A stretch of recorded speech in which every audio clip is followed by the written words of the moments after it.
and we're going to be talking about lead generation. So, um, I I've had so much fun in the world that I work in, from a marketing agency into social selling and LinkedIn.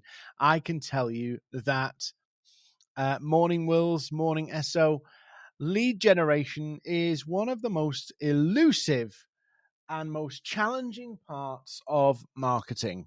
So you can have the morning Matt, morning Ted, morning Chandra. Lead generation is one of the most trickiest things that people come across.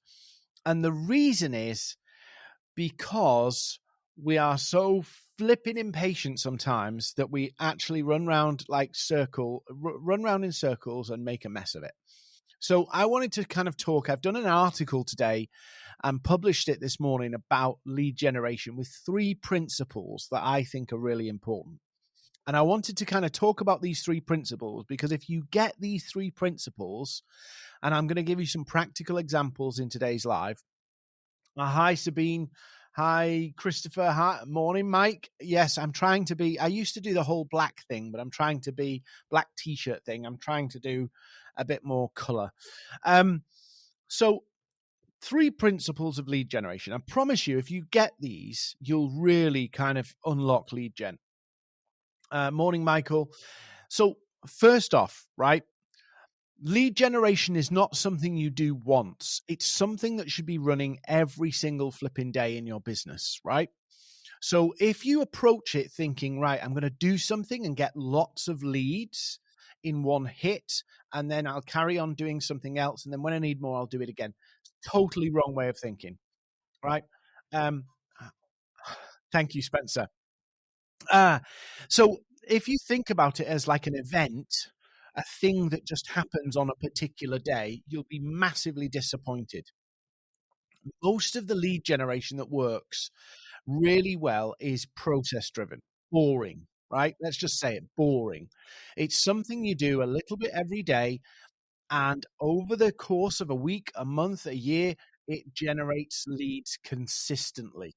So, for an example, in my business, right, when I first started, I had no leads and I invested in various strategies to build a process that generates leads. And now we get somewhere around, I don't know, 400 a week. Yeah. And they just come in with what most people would describe as very little human effort. So the more you build a system, the easier it gets, or the more predictable it gets. If you're just running around doing crazy shit, bluntly, and trying to get leads, you will struggle. And I see this time again. I've got 3 principles which I'll unpack for you in a minute. Morning, Spencer. Morning, Michael. Morning, Marissa, Ian, Ricky. Um, so there's kind of like you'll run like around like a crazy person trying to get leads and it won't work, right? So it is about little and often repeatable processes. So I do webinars, I do LinkedIn content, I do outreach, we've got SEO running on our website, but all of these things are built to generate leads.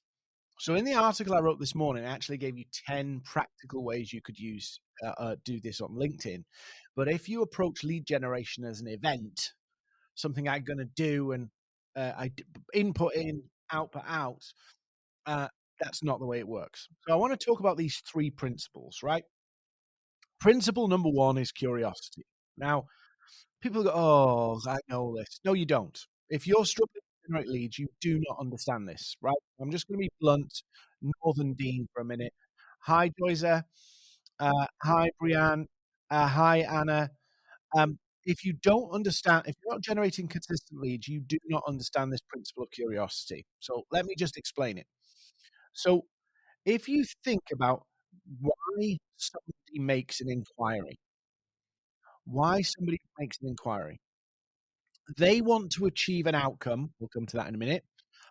But they're also curious. They think you might be the answer.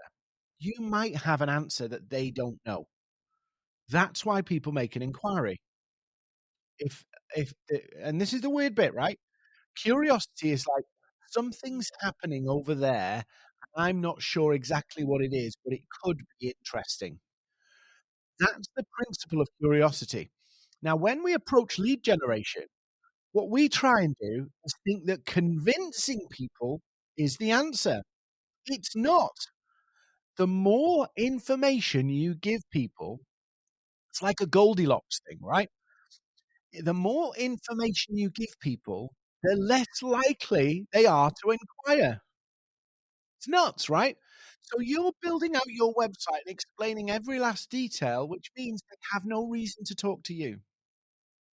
But our logic is, oh, well, if we don't put enough information out there, they might not just inquire. They might not make an. No, the reason why they inquire is because they're curious to know more. In other words, the information that was available to them piqued their interest, but didn't quite pay off in full, so they need to know more.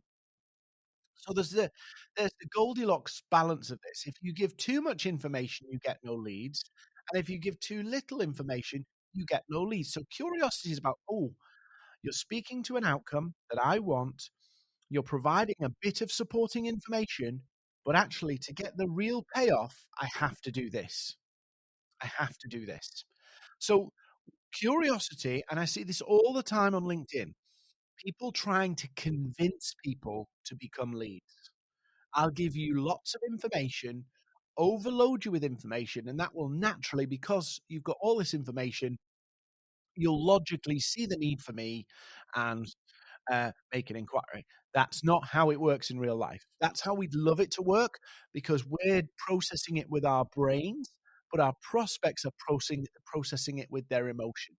They're curious, and curiosity means that it gets the better of us. We have to have an answer. We have to know what's going on. It's insatiable. We have to know. So, curiosity is what will get you leads. So when you're generating leads, think about, how have I built curiosity into this process that makes them curious to do the next thing? And then we come to principle number 3, sell the next step. Sell the next step. So we think about lead generation as somebody goes in and goes, yeah, I want to know more and I want to buy a product. And so they inquire and it's all done. The vast majority of leads that we get as a business are just curious about how they achieve an outcome. The earlier you get to a prospect in their buying journey, the better. And so we often think that we have to, a lead, a qualified lead is somebody who goes, I'm looking to buy right now, right? It's nonsense, total nonsense. It's just stupid. What we want to be doing is talking to prospects early. And one of the principles of lead generation is um, is selling the next step. In other words, don't try and convince them of the whole process. Just literally convince them of one thing. So if I was to share one of my lead magnets, right, and maybe I'll put it in the comments so you can see it, right? When I'm looking at it, I am not looking at going, oh, I'm going to build a lead magnet and I'm going to get people to download it and then I'm going to post about it and tell people to download it. No, I have to break it down into the journey that a lead will go through and convince them to take the various different steps. So when I post a lead magnet on LinkedIn, my first job is to convince them or make them curious enough to click. That's it. So when I write a post and I've got a link to a download, I've got to make them curious enough to want to click. That's it. That's it. Right? So I'm convincing people, I'm helping people through that post to go, you've got to click. It's worth your while. You don't want to miss out on clicking on this. Click, click, click. I'm not telling them, I'm not trying to get them to download the thing on the post. I'm just convincing them or making my case for why they should click. Right. So I'm not convincing them how great the PDF is because that doesn't help me with curiosity. All I'm trying to do is help them see that it's worth clicking. It's worth having a look. So when we think about this with curiosity is, I wonder what this is. I must click, right? So that's the first battle in my lead magnet. Now they're on my landing page. What's my next stage? I have to help them see it's worth their while to enter their email address, right? Now I'm teaching you the obvious here, but I bet you when you do your lead gen, or some of you when you do your lead gen, you don't think like this. So the post, all we have to do is get people to click. The landing page, all we have to do is help people see if they put their email address in there and then, this is what they're going to get. That's simple. Now, if I do a follow up after they've downloaded that, I have to help them see that if they schedule a call with my team, here's what they're going to get. So, principle number 2 is sell the next step. Don't sell the whole journey, just sell the next step. So, if you need people to click, sell the reason why they should click. If you need people to put their email address in, sell the reason why they need to email. If you want people to DM you on LinkedIn to inquire, tell them why it's in their interest. Make it clear what's in their interest. Morning, David. Morning, Devon. Hello, Christian. Hi, Andrea. It's really important that you just do the next step. Step 1, step 2, step 3, step 4. Instead of trying to make this whole thing, and that leads back to the kind of Goldilocks thing, that if you're not selling the next step, if you're trying to sell the whole thing, you're going to overload people with information. So exactly the same point comes out, selling the next step. So if you need people to click something, give them a compelling reason why they should click. If you need people to enter their email address, give them a compelling reason why they should. Right. Principle number 3. Right. Outcome specific messaging, right? Anytime you're talking about the outcome. Now, a lot of people have trouble with this because they don't want to define an outcome, right? I know that sounds really weird, right? We're all buying outcomes, right? We book a restaurant for a nice meal. We've already imagined in our heads what the meal's going to be like, how we're going to enjoy it, how the evening's going to go. We've painted a picture in our minds of how that meal with friends and family is going to go, right? We have an outcome in our minds. When I buy a new television, right? I moved house, nearly blew up my television the other day. Another story for another day. When I buy a television for my house, right? I'm imagining what it's going to be like. So if I go and see the latest 4K TV, right, I'm going, oh, wow, imagine watching this, right? I'm not imagining, whoa, look at how square that screen is. Whoa, look at how the LEDs. Now, that might be a little feature that's like quirky, but it's not going to convince me to buy. It's not going to convince me to engage. We are all selling an outcome, right? So when you're trying to generate a lead, right, for them to make an inquiry, for them to send you a message, there needs to be a what's in it for me, and it needs to be an outcome. You need to give people an outcome, right? But what do? We're so afraid of doing this, right? What we do is we can say, oh, schedule a call and I can help you get clarity. Well, okay, if they want clarity as the end result, and I tell you what, I can tell you now, most people don't want clarity as an end result. They want clarity so they can make a decision to get to an end result. They don't know which way to go, so they want an end result. Hi, Ivana. Hi, Katri. So sell the outcome. Be known for an outcome, one specific outcome. If you can literally say, I can help you, I can help you. I did this with somebody the other day. I can help you if you're on minimum wage, save a mortgage deposit in 24 months without starving yourself or living a miserable existence for 2 years. I can help you build a mortgage deposit for your first house in 2 years, and you won't live a miserable existence doing it. right? That's very specific, right? It's very specific. That works. It really works. The more specific you can get with people in terms of outcomes, don't sell process. Process is proof you can get people to an outcome. So if you have a model that helps people save 10K in 2 years on a minimum wage, say, right, and you call it the 10K saving model, that's great. That's proof that you can help people get to an outcome. It's substance behind your promise. But people are buying outcomes. So when you're generating leads, what's the specific outcome they are excuse me, what's the specific outcome they are going to get? Not the waffly version, not the vague version. You want the very specific version. Principle number 3, outcome specific messaging. Be very specific in the outcome you're promising people. The more specific, the more resonance you get. And, for an example, hopefully you're getting this and I'm not kind of losing it here. You're all with me, right?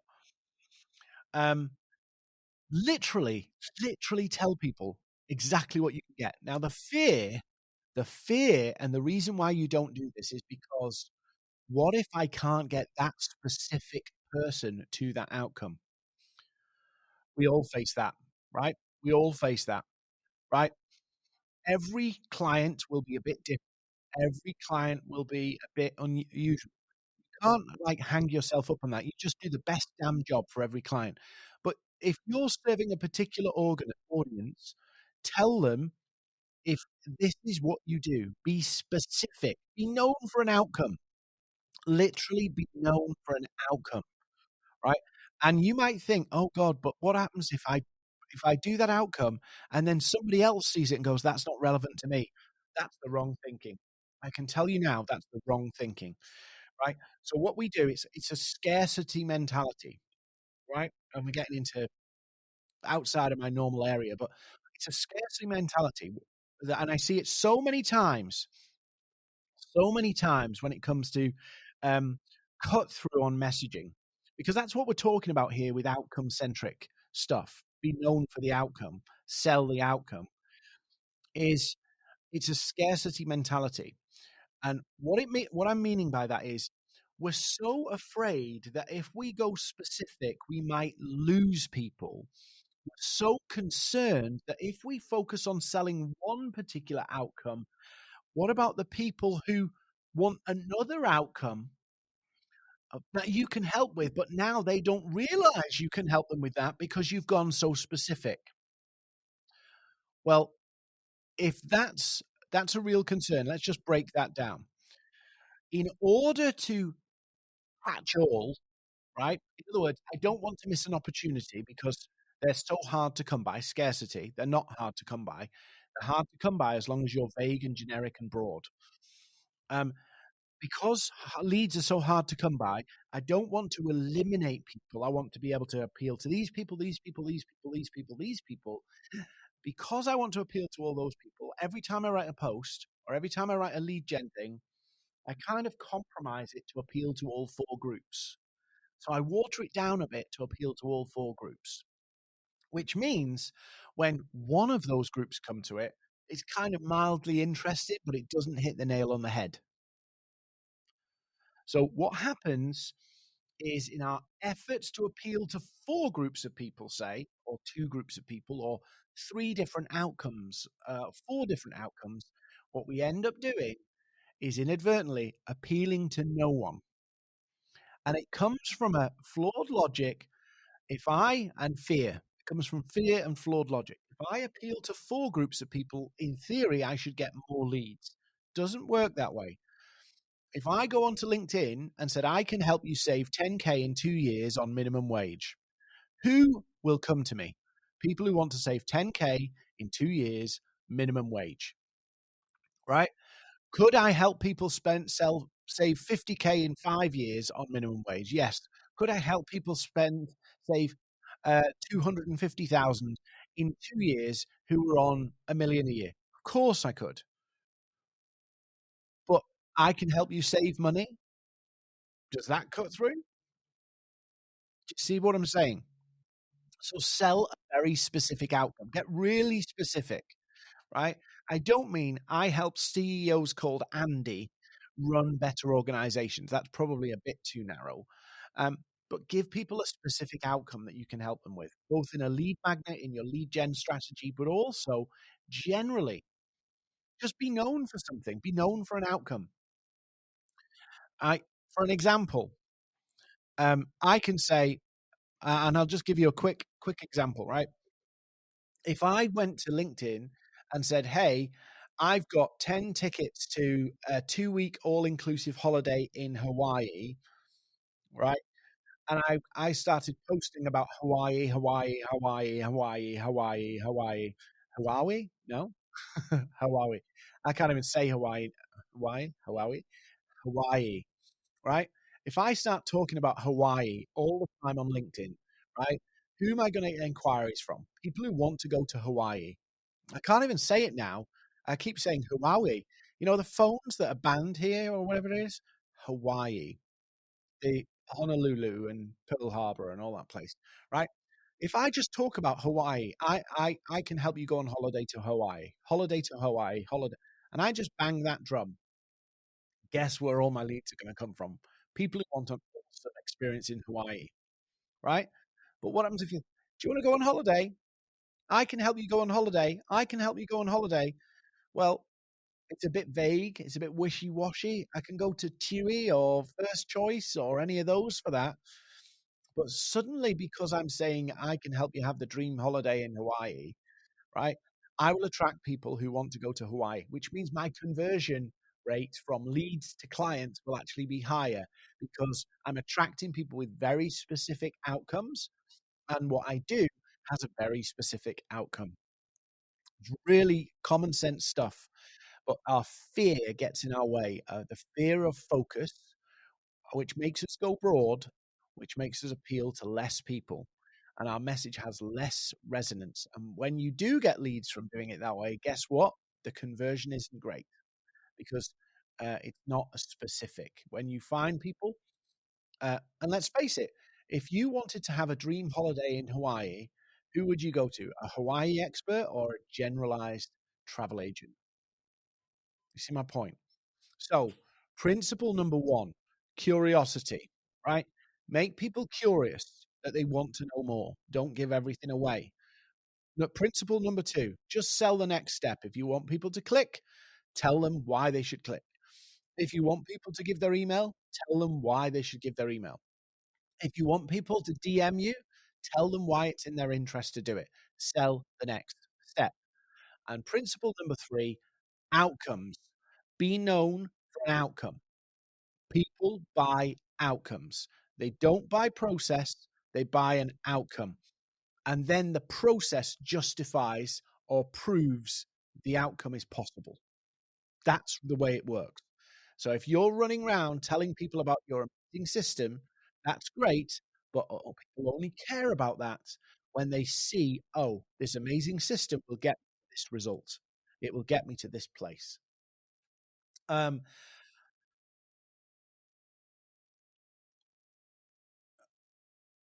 Katri, that's true. When you have a portfolio of services that are very different from one another, yes, that's very difficult.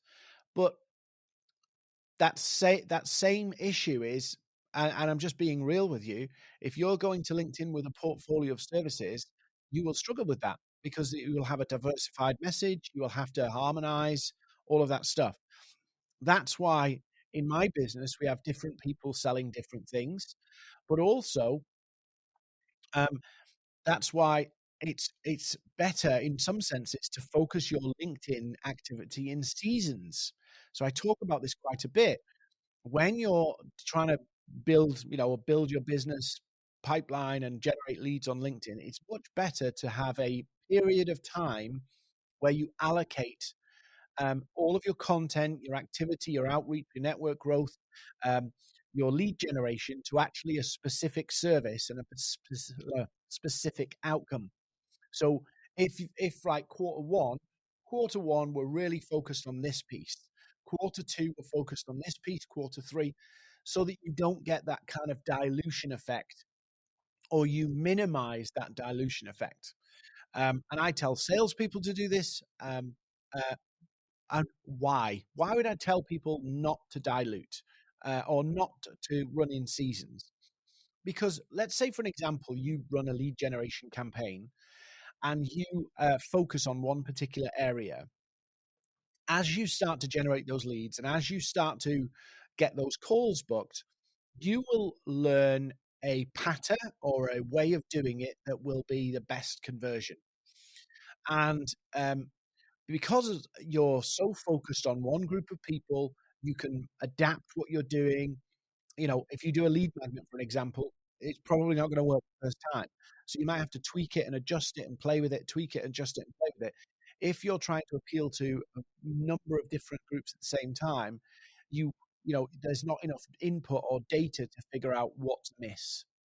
So I always say to people, go in seasons, 3 months, go after one particular decision maker, one particular target audience, and have your lead gen campaigns running during that period. And then next quarter, do a different group again if you want to. But that allows you to market your services and promote your services without that dilution effect. And once it's working, once you've got systems working, you can be a bit more flexible because you now know something works. But if you're trying to get something off the ground, a system off the ground, and you're moving around with different audiences, you will not know, and this is the hard bit, is it the message? Is it the way I've put it? Is it the information? There'll be so many variables within your lead gen campaign, you won't know which one needs work. So, is it the landing page isn't right? Is it the PDF? Is it the outcome? Is it the bullet point? Very difficult to know what's working, what's not working, because if you're spread so thin, or if your audience is quite broad, you could be sending your lead magnet to people who have no need for it. So it's really tricky. I don't envy anybody who has to sell multiple things.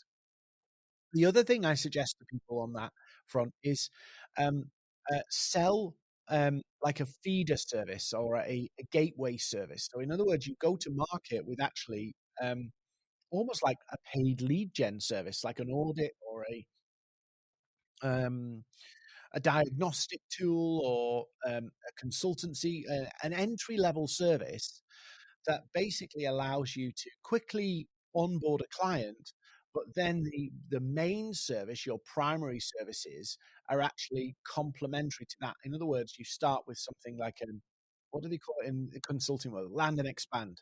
It's a limited small piece of work or project that you open up to basically sell other things into the client. And that works really well in the consulting world. So I'd look at something like that. So a land and expand offer, and then you can open up all the other things.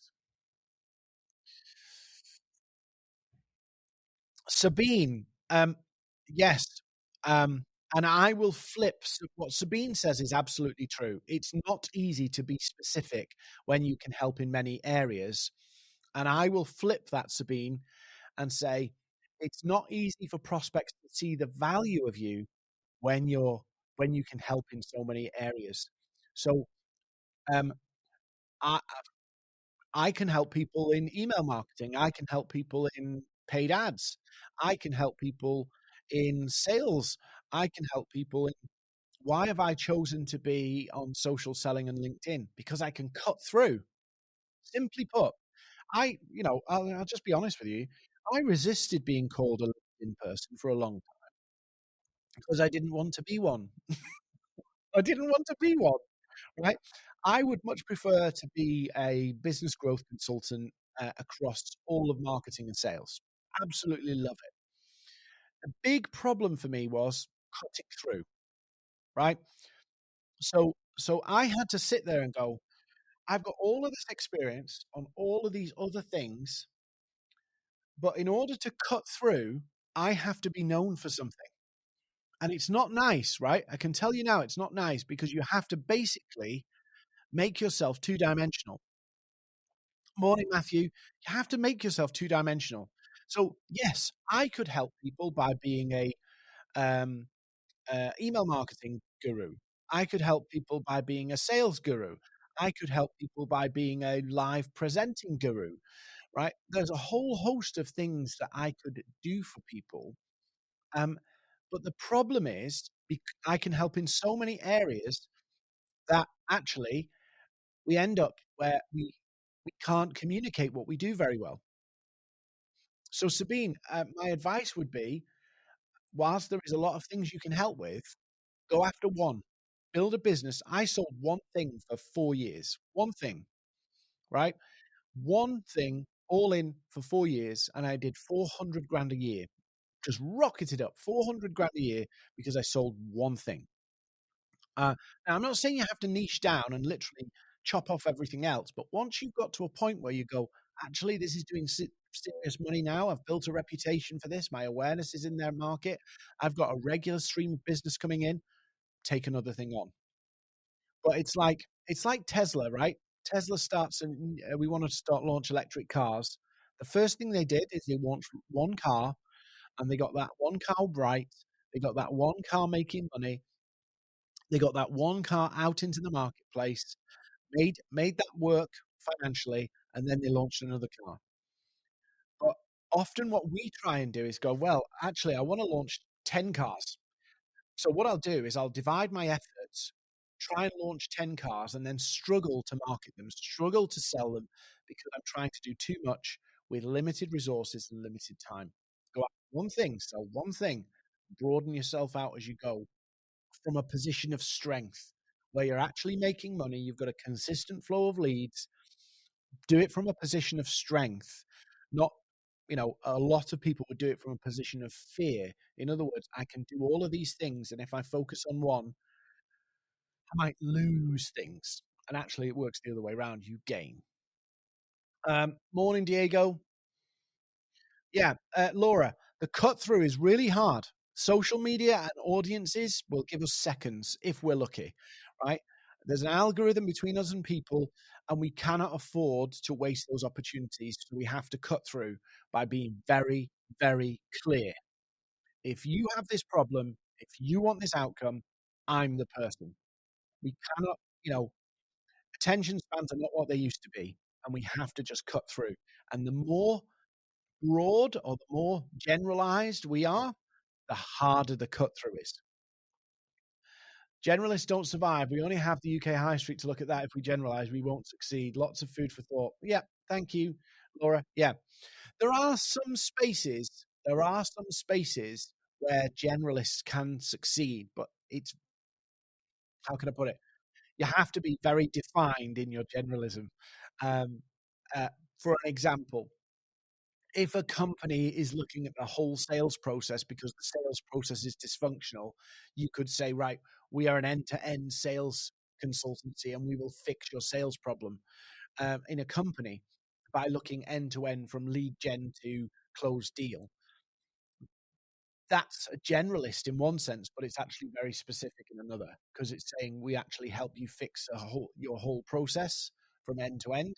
That's quite specific, but actually the expertise behind that is quite generalized because it's quite broad from lead gen to close call. So there are some spaces for expert generalists, if that makes sense. Um, but yeah, they're a bit trickier to do. But yeah, it's very difficult. It's very difficult to have 3, 4 different service areas and actually cut through all of the social media noise um, on a limited budget and limited time.